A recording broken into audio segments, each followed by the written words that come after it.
우리 교회에서는 전교인이 같은 큐티집을 가지고 함께 묵상을 합니다. 같은 본문이지만 성인을 위한 묵상집, 또 청년, 청소년, 또 초등학생, 유치부에 이르기까지 각 단계마다 같은 본문으로 묵상을 하고 있습니다. 특별히 유아부, 유치부, 또 초등부 학생들이 얼마나 많은 은혜를 받는지 몰라요. 오늘 설교 본문이 잠언서 전체의 주제를 다시 한번 설교를 통해서 우리가 은혜 받고자 합니다. 잠언이 무엇입니까? 잠언, 잠자라는 말은 아니고요, 한자 말인데, 잠언이 히브리어 원어로 마샬이라고 해요. 마샬은 명령한다 이런 뜻인데, 비교, compare, 또 같다, 유사, likeness 이런 의미를 갖고 있어요. 또 명령한다 이런 의미를 가지고 있어요. 같은 진리를 비교하면서 또 유사점을 발견하면 A와 B를 비교하면서 이제 더 깊은 진리를 발견하게 되는 거죠. 또 통치자의 명령이라는 뜻도 가지고 있어요. 그래서 젊은이들을 향하여서 이것이 진리야, 너희들은 이렇게 바른 삶을 살아야 돼, 이렇게 가르치는 강권적인 의미도 속에 있는 것입니다. 영어로는 속담이다 이렇게 번역을 했어요. 속담, proverbs다 이렇게.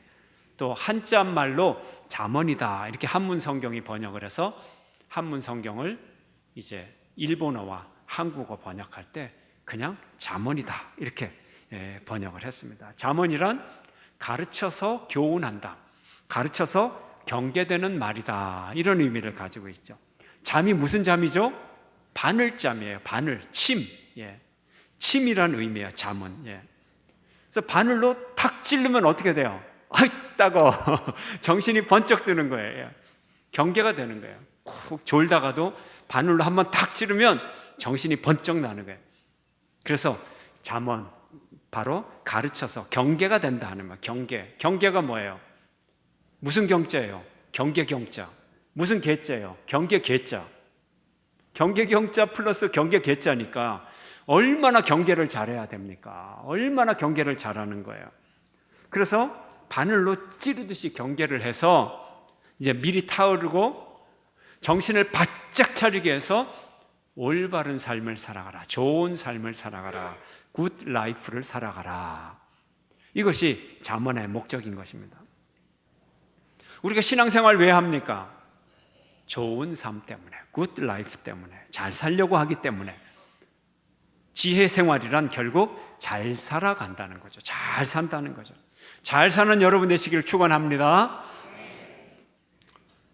오늘 본문에는 잠언의 목적이 몇 가지 나와 있어요. 첫째 목적은 지혜와 훈계를 알게 한다. 또 명철의 말씀을 깨닫게 합니다. 이것이 첫째 목적입니다.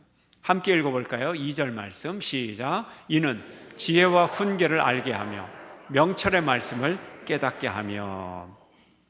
두 번째 잠언의 목적은요, 올바른 삶을 살게 합니다. 지혜로운 삶, 의로운 삶, 공의로운 삶, 정직한 삶을 살아가게 해요.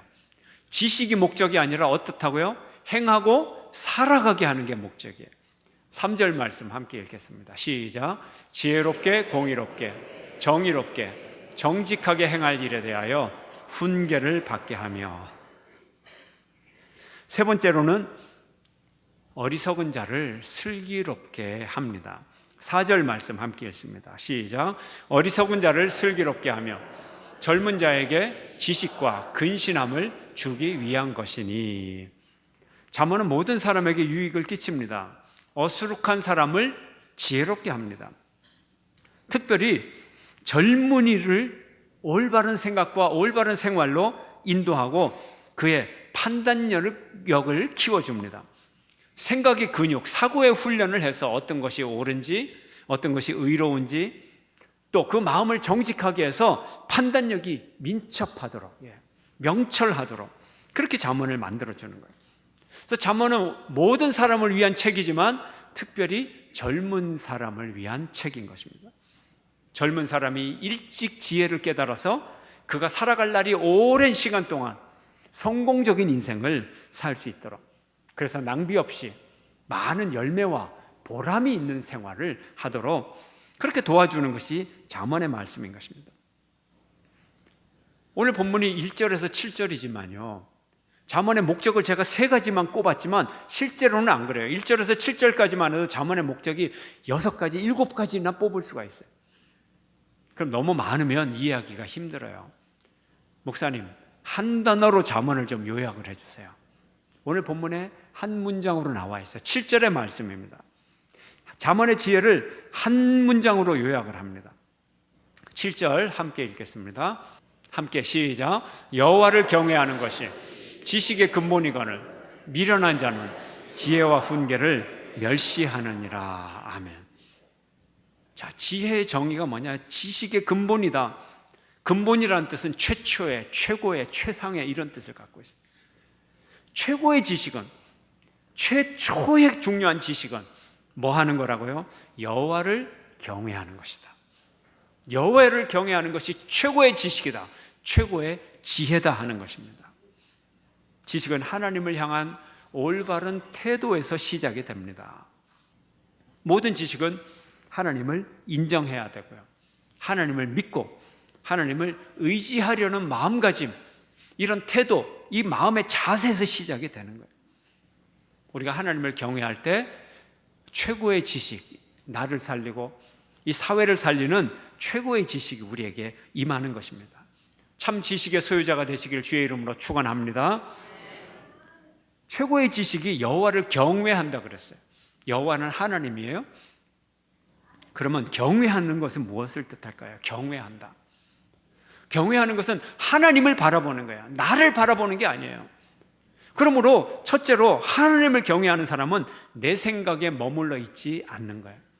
너의 생각에 머물러 있지 마라. 너의 경험, 너의 생각, 너의 가치, 이것이 선한 것이 아니고 하나님의 뜻에 합당한 것이 선한 것이다.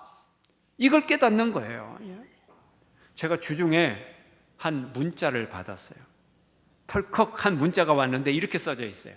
목사님, 옷한데 제가 수정해서 읽어요. 목사님, 신부들의 의상을 입었더군요. 이 옷.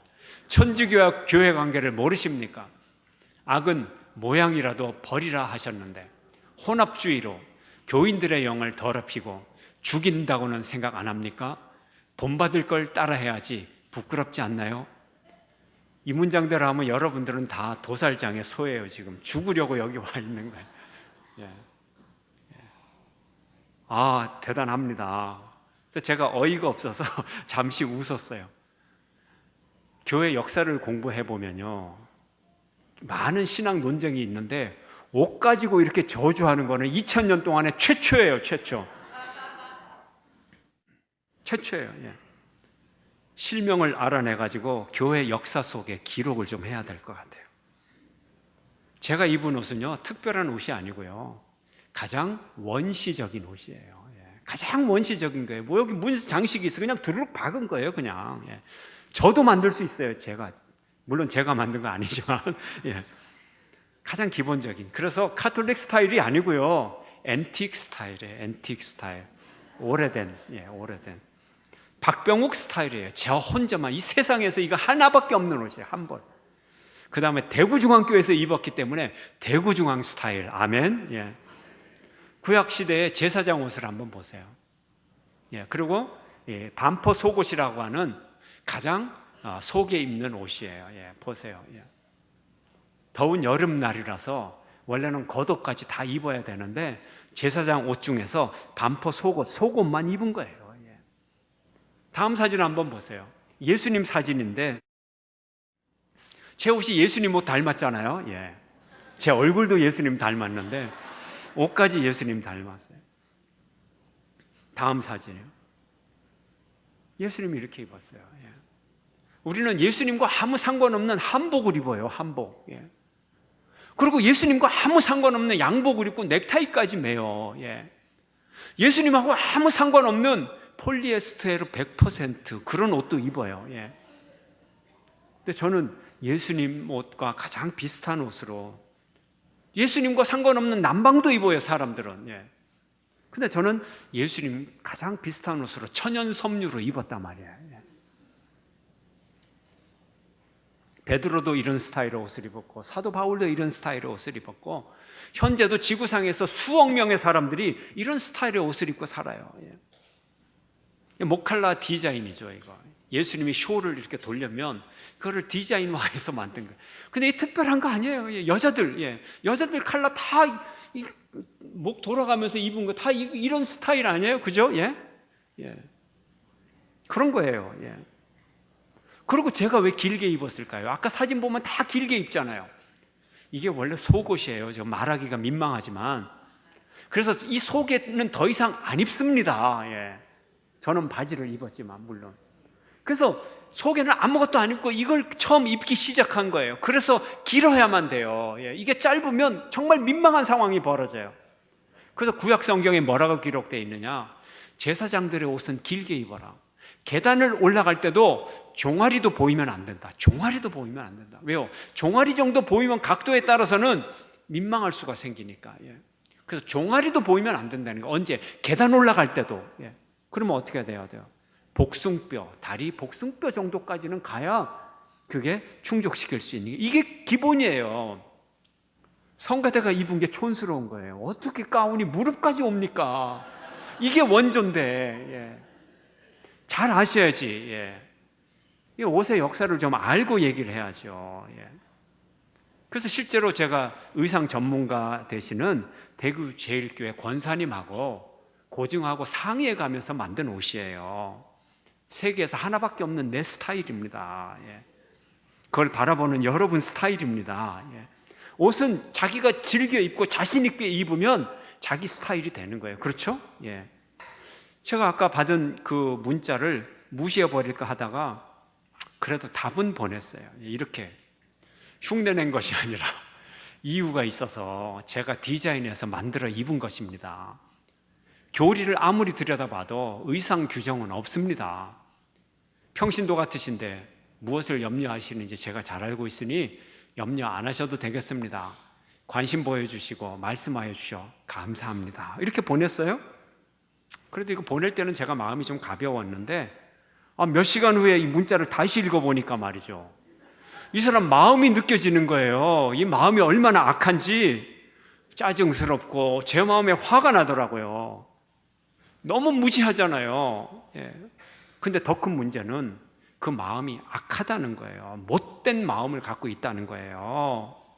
보통 사람 같으면 대구중앙교회 박병호 목사님은 좀 특이하게 옷을 입었구나 그러면 말 것을, 우리 교인도 아니면서 제 번호를 어떻게 알았겠어요? 수소문 해가지고 제 번호 알고, 그리고 이렇게 욕하고 저주하고, 이 정도라면 그 사람 인간성이 너무 불쌍한 거예요.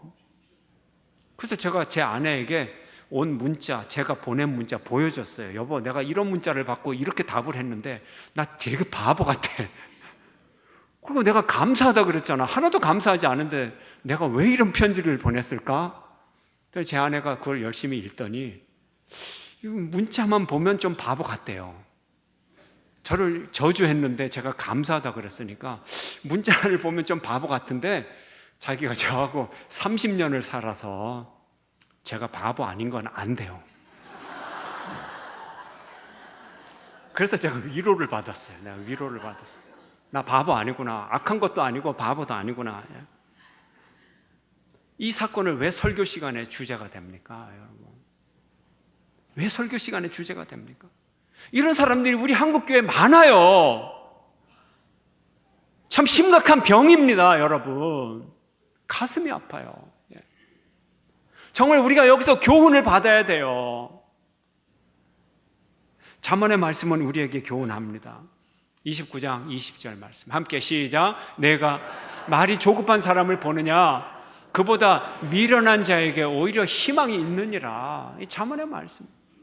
왜 그렇게 자기 생각이 맞는지, 천국과 지옥까지도 자기 마음대로. 미련한 자가 희망이 있대요. 왜요? 대답할 말이 없으니까 좀 참고 기다리는 거예요. 생각하는 거예요. 그러다 보면 진리가 발견이 돼요. 그래서 올바른 말을 할 수 있어요. 희망이 있어요. 그 얘기를 하는 거예요.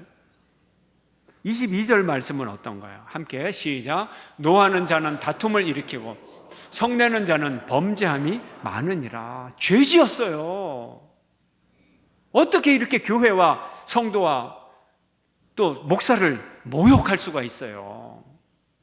남에게 상처내고 죽이는 말이 가득한 요즘에 이 시대의 교회에 우리가 싸매는 말, 달래는 말, 살리는 말, 이것이 절실한 시대입니다. 대구중앙교회 성도 여러분, 우리는 세상을 위로하는 교회입니다. 여러분의 언어가 사람을 살리는 위로의 말로 가득 차기를 축원합니다. 생명의 언어로 가득 찬 여러분 되시기를 축원합니다. 이게 하나님 경외하는 거예요. 이게 지혜예요. 내 생각이 전부 아니다. 하나님 앞에서 그걸 깨달을 수 있어야 되는 거예요. 하나님이 심판하는 거예요. 하나님이 판단하시는 거예요. 잠언은 많이 배워서 지식이 많다고 지혜롭다고 그렇게 말하지 않아요. 아무리 지식이 많아도 지혜가 없을 수가 있어요. 그 많은 지식을 가지고 남을 정죄하고 미워하고 심판하고 판단하는 데 쓴다면, 남의 죄를 찾아내는 데 쓴다면 이건 지혜가 아니에요. 이건 망할 지식이에요. 그러나 참 지혜는 많은 지식을 가지고 사람 살리는 데 쓰는 거예요. 사람을 격려하고 위로하고 일으키는 데 쓰는 거예요. 싸우는 데 쓰는 게 아니라 화해시키는 데 쓰는 거예요. 참 지혜를 얻는 여러분 되시기를 축원합니다. 두 번째 진정한 지혜는 하나님을 두려워하라는 거예요. 거룩한 두려움을 말합니다. 거룩하신 하나님을 우러러보고 존중하는 마음을 뜻합니다. 항상 하나님의 거룩하신 눈길 앞에서 자신을 적나라하게 드러낼 때 우리는 두려움에 떨 수밖에 없어요. 하나님의 눈동자 앞에 드러난 우리의 인생, 너무나 비참하고 너무나 불쌍하고 가련하고 너무나 죄 많고 흠 많고 하나님을 두려워할 수밖에 없고 오로지 하나님의 자비와 긍휼을 구할 수밖에 없는 그런 인생임을 발견하게 되는 거예요. 그래서 하나님을 두려워하는 거예요. 하고 싶은 말 다 하고, 이런 사람은 두려움이 없다는 거죠. 뭘 모른다는 거죠. 하나님이 모세에게 말씀하십니다. 이 땅은 거룩한 땅이니 내 신을 벗으라. 하나님의 군대 장관이 여호수아에게 나타납니다. 여호수아여, 내 발에서 신을 벗으라. 내가 선 곳은 거룩하니라. 무슨 뜻입니까? 하나님 앞에서는 인간 자기의 신발을 벗어야 된다는 거예요. 이 신발이 뭐예요? 내가 지금까지 살아온 내 인생이라는 거예요. 내 인생의 발자취. 아무리 자기가 자랑스럽게 살아오는 것 같아도 하나님 앞에서 내 인생의 발자취는 초라한 거예요. 버려야 되는 거예요. 내가 가졌던 내 인생의 목표, 내가 가치 있게 여기던 것, 이거 다 내가 벗어버려야 되는 거예요. 하나님 앞에서는 보잘것없는 거예요. 신발을 벗어라. 하나님은 우리에게 말씀하고 계시는 것입니다. 하나님을 두려워하는 것, 이것이 지혜의 근본임을 믿으시기를 축원합니다. 지혜로운 삶을 현대어로 바꾸면 무엇일까요? 성경적인 지혜로운 삶을 세속적으로 번역하면 뭘까요? 윤리적인 삶이다, 이렇게 말할 수 있어요. 예, 윤리적인 삶. 윤리가 뭔가요? 윤리적 질문을 던지는 거죠. 윤리적 질문은 무엇이 옳은가, 이렇게 질문을 던지는 거예요. 무엇이 옳은가? 예, What is right? 던지는 거예요. 무엇이 선한가? What is good? 무엇이 아름다운가? What is beautiful? 이걸 던지는 거예요. 이게 윤리적 질문이에요. 이게 지혜의 질문이에요. 옳은 것, 선한 것, 아름다운 것을 찾아가는 사람이 지혜 있는 사람이잖아요. 그래서 윤리적 질문을 던지고 우리는 옳은 것을 선택해 나가고 선한 것을 선택하고 또 아름다운 것을 선택하는 것, 이게 지혜로운 사람의 선택이죠. 그렇죠. 그걸 하라는 거예요. 잠언을 통해서. 이게 지혜예요. 그러나 이 윤리는 법으로 정할 수 없어요. 법의 목적이 윤리적인 삶이지 윤리를 법으로 정할 수는 없어요. 이건 찾아가는 과정입니다, 여러분. 가정을 보호해야 된다고 하는 윤리적인 명령을 법으로 잘 지켜나가는 거예요. 그래서 이 법은 가정을 지켜야 되는 거예요. 국민들의 올바른 삶을 위해서 법률을 제정해야 되는 거예요. 예. 이게 법이에요. 청소년 교육을 잘 시키도록 법을 제정하는 거예요. 청소년 교육은 목적이고 법은 그것이 잘 되도록 법을 만드는 거예요. 예. 법은 윤리적 삶을 보호하는 거예요. 예. 그래서 윤리적 질문, 무엇이 옳으냐, 선하냐, 아름다우냐, 여기에 대한 대답을 찾는 게 지혜 아니에요, 지혜. 윤리적 삶을 찾아가는 것이 지혜라는 거죠. 그리고 이 지혜는 하나님으로부터 오는 거고. 그럼 세상의 법률, 이 세상의 법률은 그 목적이 윤리적인 삶이고, 윤리적인 삶의 이 목적은 지혜 있는 삶이고, 지혜는 하나님으로부터 오고, 세상 법률이 따로 있는 것이 아니라 세상 법률이 하나님을 따라갈 때, 하나님을 향하여 있을 때 이 법은 제대로 된 법이 될 수가 있는 거예요. 지금까지 인류 역사 법은 이렇게 흘러왔어요. 특별히 근대에 사는. 그러나 최근에 와서 수십 년에 걸쳐서 무언가 이제 하나님을 배반하는 그런 법 체계로 이제 현대사회가 변화되기 시작하는 거예요. 법은 하나님을 경외하는 목적을 가질 때 제대로 된 법이 될 수 있어요. 분명한 사실입니다. 그런데 대한민국 국회에서 최근 몇 년 동안 일부 국회의원들이 반복적으로 발의하는 차별금지법이라는 법이 있어요. 여기 여러 조항 중에 동성애 차별 금지 조항이라는 것이 있어요. 여러분, 동성애가 좋으냐 나쁘냐, 이거는 국민들이 선택할 내용이에요. 그렇죠? 국민들이 선택할 내용이에요. 동성애가 좋으냐 나쁘냐, 그건 자기 생각이에요. 예. 그리고 법은 어떻게 돼요? 가정을 보호하고 국민들의 건강을 보호하고 또 국민들이 올바른 선택을 할 수 있도록 도와주는 것이 법이에요. 예. 그렇잖아요? 동성애가 옳은가 그른가, 선한가 악한가, 아름다운가 아름답지 않은가, 국민들이 선택하는, 국민들이 질문을 던지는 거예요. 그런데 차별금지법은 뭐냐? 법적으로 동성애를 옹호하고 반대 의견을 가진 사람을 형벌 규정으로 다스리겠다는 거예요. 옳으냐 안 옳으냐 우리가 생각할 문제를 무조건 옳아, 틀렸다고 생각하기만 해도 벌금을 내, 감옥에 가, 이렇게 만드는 거예요.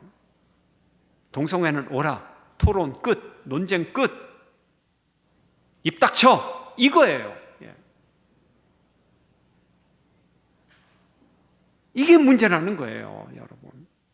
어떻게 윤리적인 문제를, 지혜적인 문제를, 논쟁 끝, 결론 끝, 누가 감히 이런 폭력을 쓸 수 있단 말이에요. 하나님을 경외하는 것은 먼저 하나님을 존재를 인정하는 거예요. 두 번째로 하나님을 경외하는 것은 하나님의 주권을 인정하는 것입니다. 셋째로 하나님의 능력을 인정하는 것입니다. 넷째로 하나님의 심판을 인정하는 것입니다. 다섯째로 하나님의 구원을 인정하는 거예요. 결국 지혜의 궁극적인 목표는 하나님을 경외하는 것이고, 하나님을 경외하는 것은 구원받는 생명에 이르는 문제인 것입니다. 사느냐 죽느냐의 문제인 것입니다. 여러분 모두가 생명의 지혜를 잘 가지시기를 축원합니다. 이 사회 사람을 살리는 지혜의 사람 되는 여러분 모두가 되시길 주의 이름으로 축원합니다.